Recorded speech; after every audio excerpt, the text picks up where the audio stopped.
বৃন্দাবনের সকালটা ছিল সোনালি আলোয় মোড়ানো। যমুনার জলে রোদের ঝিকিমিকি, আর বাতাসে ভেসে আসছে কদম ফুলের গন্ধ।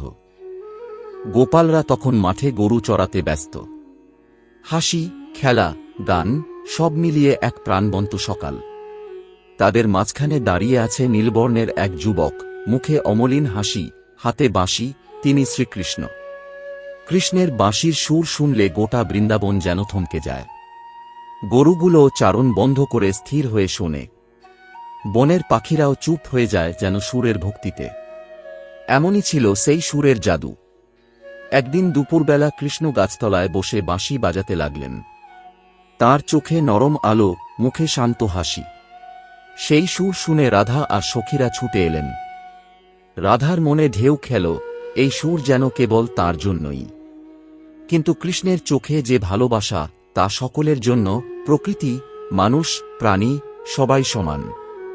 রাধা বললেন, কানাই, তোমার বাঁশিতে এমন জাদু কেন? কৃষ্ণ মৃদু হেসে বললেন, এই বাঁশি বাজে যখন হৃদয়ে প্রেম থাকে, রাধে। প্রেম ছাড়া কোনো সুরে প্রাণ আসে না। বৃন্দাবনের ছেলেরা তখন কৃষ্ণকে ঘিরে খেলতে লাগল। কখনো তারা বলল, কানাই, তুমি তো সব জানো, বলো তো প্রেম কি? কৃষ্ণ উত্তর দিলেন, প্রেম মানে নিজেকে ভুলে অন্যের সুখে আনন্দ পাওয়া। যেমন গরুগুলোকে আমি ভালোবাসি, যেমন তোমরা সবাই একে অন্যের পাশে থাকো। সেই দিন সন্ধ্যায় আকাশে চাঁদ উঠেছে। কৃষ্ণ আবার বাঁশি হাতে নিলেন। সুর উঠল কোমল অথচ গভীর। রাধা দূর থেকে দাঁড়িয়ে শুনছেন, চোখ ভরা জল। তিনি বুঝলেন, এই বাঁশি শুধু সঙ্গীত নয়, এটা ঈশ্বরের আহ্বান, ভালোবাসার পথ দেখানো এক জ্যোতি। সেই সুরে বৃন্দাবন নিস্তব্ধ হয়ে গেল। যমুনার ঢেউ থেমে যেন শুনছে। গাছের পাতা হেলে পড়ছে তালে তালে। এমনকি আকাশের তারা পর্যন্ত যেন সেই সুরে নেচে উঠল।